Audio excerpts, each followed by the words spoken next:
All right, let's get right into it. Today's explainer is basically your ultimate survival guide for navigating our incredibly noisy digital world. If you've ever felt totally exhausted by the endless barrage of hot takes, breaking news, and viral videos hitting your phone every hour, you are in exactly the right place. We're going to unpack the hidden mechanics of digital information and really arm you with the tools to think clearly in an environment that is, quite frankly, actively designed to distract you. But first, I want you to think about your daily scrolling habits for a second. When you pick up your phone and start swiping, are you actually the one driving your digital consumption? Or is something else kind of grabbing the wheel? It's a bit of an uncomfortable question, I know, but it's the perfect place to start. Because to really understand how to consume information today, we first have to admit that our attention is a highly contested prize. Just think about the sheer volume for a second. We literally consume more information before lunch than our grandparents did in an entire month. A whole month? You wake up, you check your notifications while you brush your teeth, and boom, you are instantly hit with a fire hose of headlines, opinions, and data points. The scale and speed of modern digital content can completely overwhelm the normal cognitive processes we rely on to separate fact from fiction. Sure, we have unprecedented access to information, but as we all know, access definitely does not guarantee understanding. Think about information then versus information now.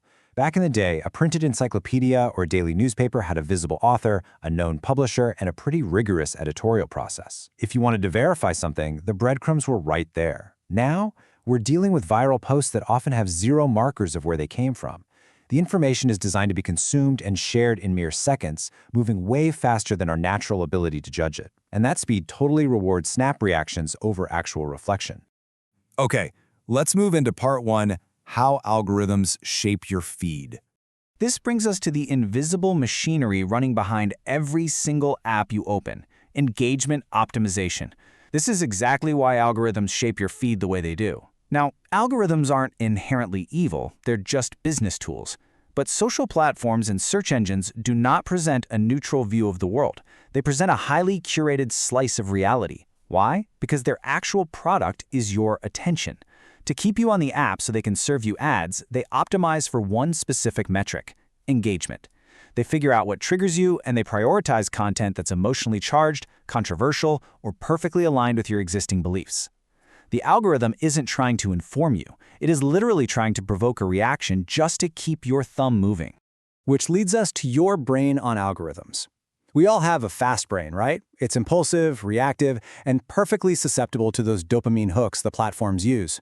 But we also have a slow brain, the part responsible for reflection, critical thinking, and verification.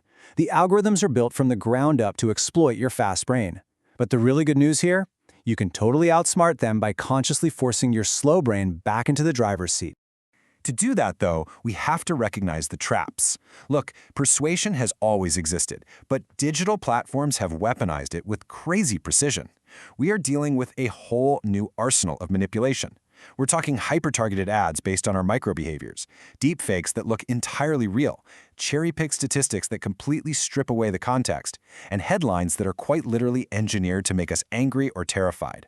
Recognizing these specific modern persuasion techniques is absolute step one to beating them. So let's jump into part two, your digital survival toolkit. How do we actually fight back? How do we stop being passive consumers and become active thinkers? Before we get into the specific tools, I want to reframe this a bit. Critical thinking kind of gets a bad rap sometimes. People think it means you have to be this giant cynic who hates the internet and distrusts absolutely everything. But that's not it at all. Critical thinking is not about being negative or distrustful. It's being curious and careful. It's about empowering yourself to ask good questions rather than just operating out of a fear of being fooled. All right, tool number one, the Source Detective Challenge. Next time you see a wild viral claim, just run it through 3 quick steps. 1. Who actually wrote this, and are they a real authority on the topic? 2. Who published it, and do they have a reputation for accuracy, or are they known for sensationalism? And 3. Does the piece cite traceable evidence? If a post makes a massive claim but doesn't link to a primary source or give you any proof you can check for yourself, your detective alarm bells should be ringing loud and clear. Tool number 2 goes right hand in hand with that. The claim checker method.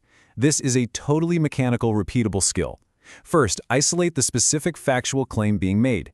Just strip away all the emotion and the angry adjectives. What is the actual fact? Second, trace that claim back to its origin. Did it come from a scientific study, a court document, or just some random anonymous account? And finally, cross-check it. Are multiple, independent, reputable outlets reporting the exact same fact? If it's supposedly a massive global event and literally only one obscure blog is talking about it, yeah, be highly suspicious.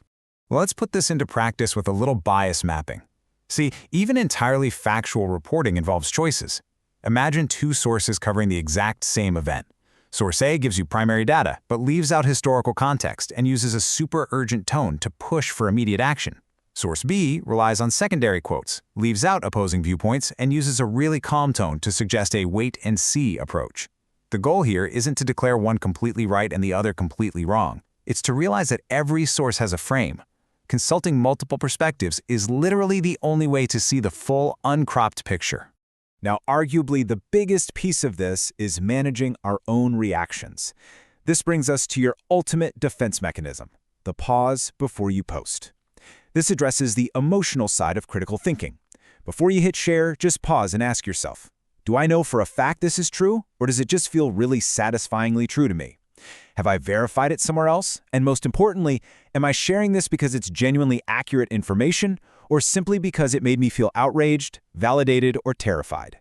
Remember, emotional intensity and factual accuracy are very rarely the same thing. Next up, spotting the fallacy. These aren't just boring textbook concepts. They are everyday occurrences in the comment sections. Here are 3 super common ones to watch out for. The false cause. Just because 2 things happen at the same time does not mean one caused the other. The appeal to popularity, assuming that just because a video has 3 million views, its claims must be legit.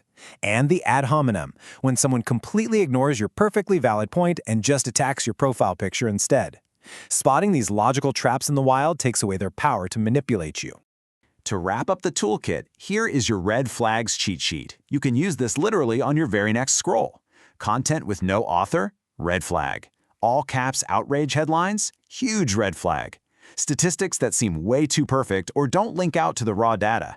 Be incredibly wary if no other reputable source is reporting a supposedly massive event. And finally, and honestly, this is the hardest one, treat content that perfectly and aggressively confirms everything you already believe with the highest level of scrutiny, because that is exactly what the algorithm wants to feed you. Section 3. Taking back your feed. Using all these tools requires a bit of a mindset shift, which we can call digital humility. And this might be the most important skill of all. Digital humility is just accepting that, hey, being wrong online is a common fact of life for all of us, but updating your opinion when you're presented with new, verified evidence, that is a massive strength, not a weakness. True critical thinkers aren't obsessed with being right all the time, they're obsessed with staying honest with the evidence as it evolves. I want to leave you with a thought directly from the material we've been breaking down in this explainer today. Critical thinking, in the end, is not about distrusting the world. It is about engaging with it more thoughtfully, one verified claim at a time. It's a tool for connection, for deep understanding, and for genuine curiosity. It's about actively choosing to engage with reality, rather than the algorithm's distorted funhouse mural version of it. So, I've got a challenge for you. The very next time you open an app and you feel that sudden, overwhelming urge to instantly react, share, or get angry at your feed, what are you going to do? Will you let the algorithm win and exploit your fast brain? Or will you take a breath, engage that slow brain, and choose for yourself? The power is entirely in your hands. Thanks for hanging out with me for this explainer, and hey, happy scrolling!